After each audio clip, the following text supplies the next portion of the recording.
Well, hello, everyone. Welcome. My name is Dr. Stephen Brown, and here is another presentation on how to help dissertations. This one is writing a literature review, and it's a technique. And what I'm going to go through the technique that will help you able to write a literature review.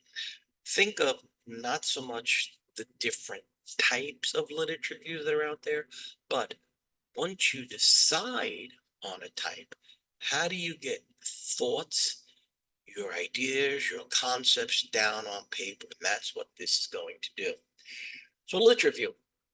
We're looking at what happened in the body of knowledge, the past, present, and future. We're looking at methods, past, present, future. Future means what might be, what researchers said as a recommendation for future. Okay, problems in the area that have been examined and that could be examined. So in essence, a literature review is like a book report, but a much bigger one, much more scholarly, peer-reviewed literature, data, methods. And it is extremely important that you do a very good book report because as we run into roadblocks, like every dissertation will, the better you do the literature review, the better you will be able to take a detour around those roadblocks. So it's a technique. And just to show you, this is some of the papers and conferences and books that I've published myself and with colleagues, and I just use this technique constantly. Uh, I've written a couple books in less than 3 months.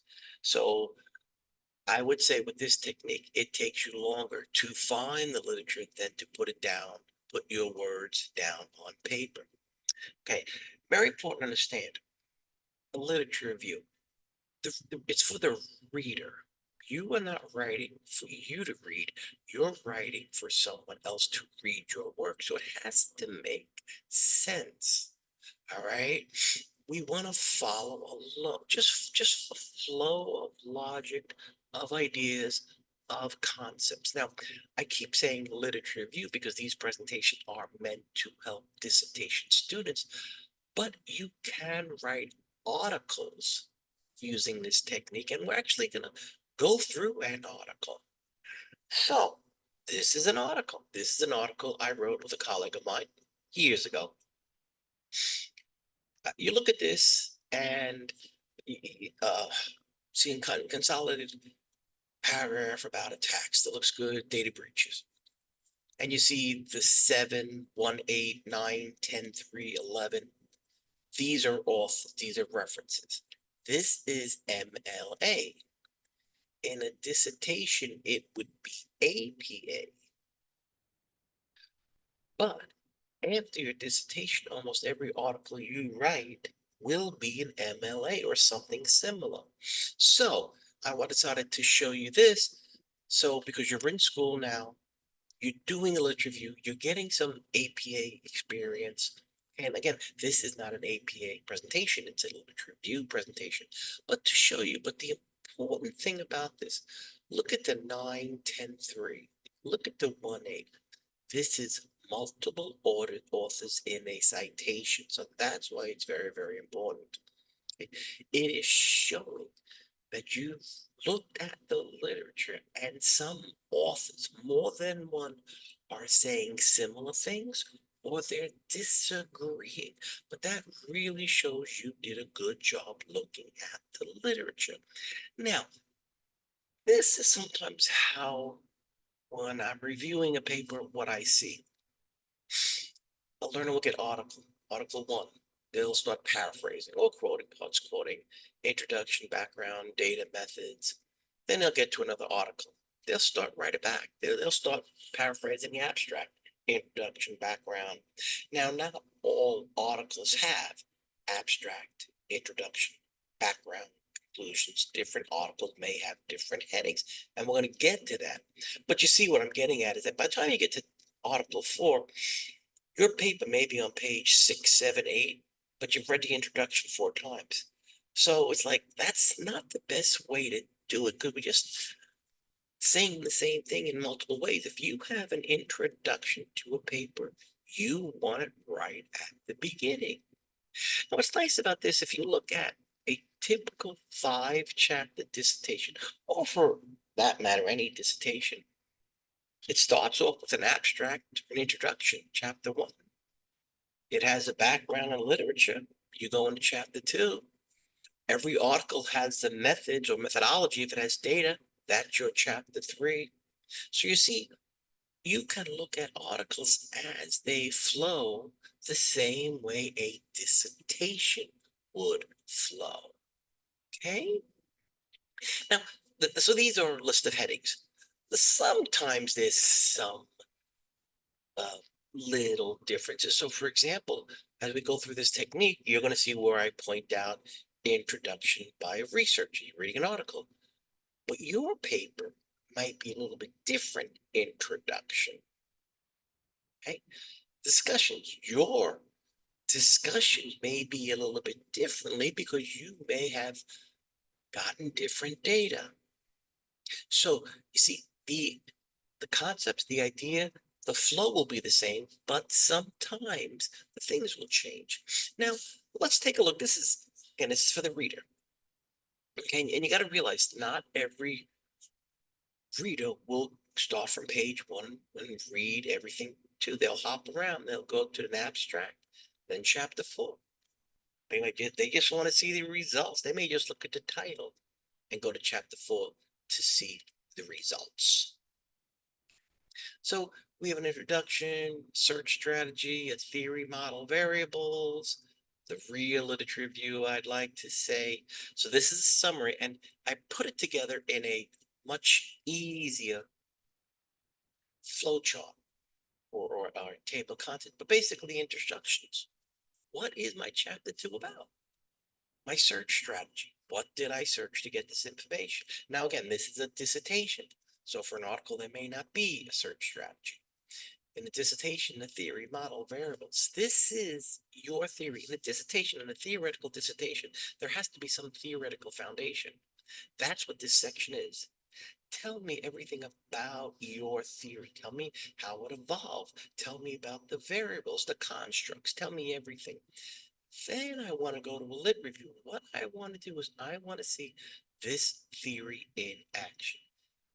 Tell me of the research that has used this theory. Why?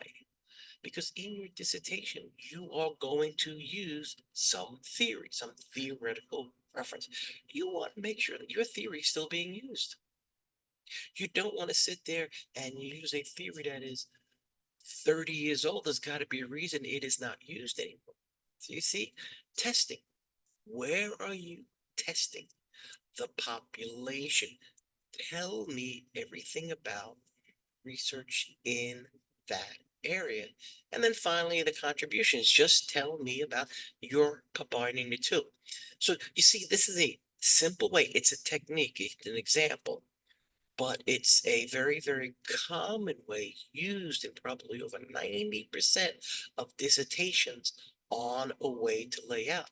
So it's an easy way to do it. It's an easy way to reach, like I say, a maximum or minimum number of pages you have to read. But always, always, always check your dissertation manual because some things are different. Sometimes they want specific formats.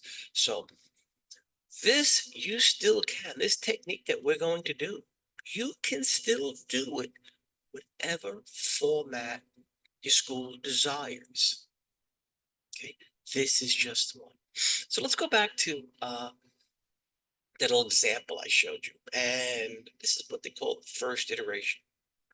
I just made some headings up to see what things look like.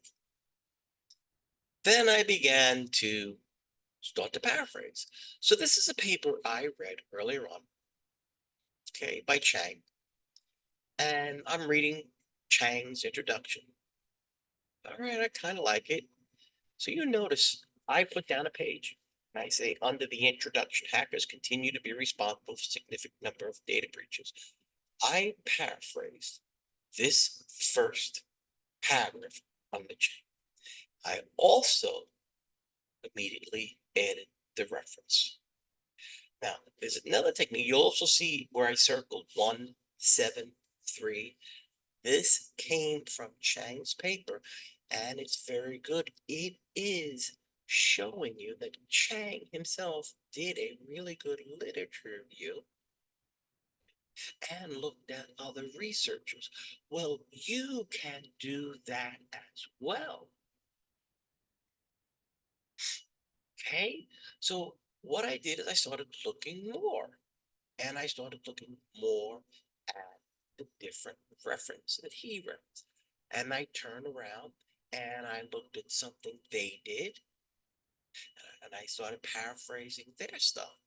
And I began to continue, and I be my narrative, my research is starting to grow. Now look at the second line where I have data security breach is the most significant, and I have 1/8. So now what I'm doing is I am combining researchers who are saying similar things. To go back to this one, here is Chang. Chang is making a point. Then I can turn around and look at the researchers in this. And if Chang build on those researchers, you have two researchers right there that are talking about agreeing with or disagreeing to a point. You can cite that. You can paraphrase what they say. And now all of a sudden you have two authors. And as always, I add more references. Now, I keep changing the headings. So let's say editing, modifying them. Okay. And what this basically had to do with a lot of security certifications do not have any theoretical, like protection motivation theory. I don't know of any security certification that talks about theory. And if we are talking about security and cybersecurity, shouldn't there be a theory, especially psychology theory, when you talk about cybersecurity and the way people do things, you're bringing in psychology. So we were looking at how come papers or certifications do not include this. So I continue. You see how my paper is growing now. So I am constantly going through the literature. I am finding what I like. I am beginning to paraphrase them. As I paraphrase them, I am adding them in the section in my paper. And you can see where I'm adding multiple researches now. When I am done, all I need to do basically for very simple way to think about this is if you look at this slide right here, you see all the empty lines, empty spaces. You look at this slide, I'm just deleting them all. That's it. I mean, in a simple way, of course, I'm going to clean up, especially with grammar and organization and stuff like that. But for the most part, I wrote it down. I remove a lot of the empty lines, and you see how my paper is taking shape. And you can continue to go through this. And it's very, very important as you write that you look at the reference section, but you also use what they call cited by. Look at this article right here where it says the bottom references Martinez 2015. Let's say that's an article I got. I really liked it, but I am interested in who has built on top of Martinez's 2015 work. I go to the library, I look for the article, and I look where it says cited by. It will tell me who has since 2015 built on their work, which is a great way to do things because you can start anywhere. You can start from a very current article, let's say 2024, look in its reference section. Then you can get that article and look at its reference section. Or you could start in an older article. You can still look in its reference section, but you can also go to that article at the library and look at cited by and see who's built on it. So no matter where you get an article from, You can go forward or backward to get more references and support that were built on that article. And finally, as I go, I keep working. My headings were edited as I needed. Now, it's not the final printed version. It's very important. This is headings for us, for me, for the writer. It's to keep my thoughts in line. It is to keep my thoughts flowing. So I keep all the introductions at the same place. I keep all the methodology in the same place. I keep all a certain part of a theory, say in this case, knowledge theory, what you see in the same place. I am not having it on page 4, 18, 37, 38, 52. I call these shadow headings. I know they might be deleted. How do I know? When you go to write a journal article, the journal guidelines will give you a template to follow. They will tell you only a certain number of headings are allowed. They may not want all the headings where my final iteration is, but they only want the abstract, keywords, introduction, methodology, results, discussion, references. That's it. So the shadow headings kept me on track, kept my thoughts flowing, kept things in the same area. Okay, but when I bring everything over, I will delete the shadow headings if needed. Okay, now there, this is very good. We also have some things we want to watch about, and this is very, very important.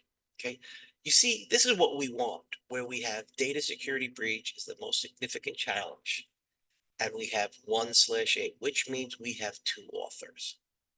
Right, two authors are saying or agreeing with each other or arguing with each other. That is fine. What we kind of don't want is this. What we don't is that you get a paper, you paraphrase the first one, you get a second paper, you paraphrase the next one. Second, third paper, author B, paraphrase. This is what they call the listing problem. And all this is a single paragraph with a citation at the end. What you're saying is one person said this, but in reference to what? What is the bigger picture?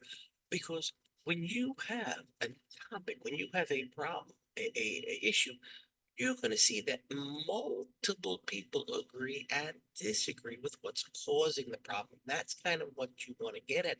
You want to look at what the majority of people are saying or not saying or disagreeing or arguing. Just doing the listing problem doesn't really quite get you there. So when we finally integrate things, this is what we happen. This is just a point, one paragraph equals one idea. That's very, very important too. That's another reason for the hidden headings. I can keep my paragraphs with one idea. You don't want multiple ideas in one paragraph.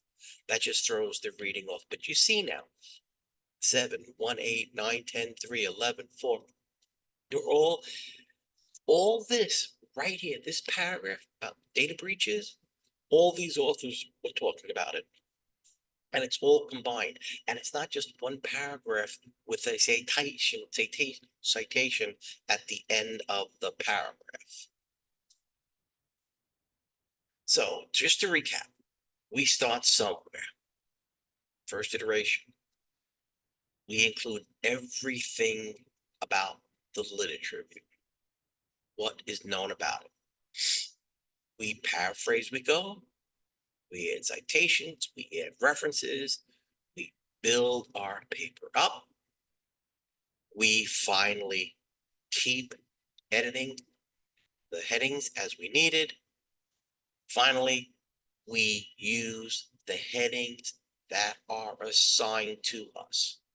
In many dissertation formats, there is leeway in chapter 2, but typically chapter 1 is strict, chapter 4 and 5 are strict, even chapter 3 to a point.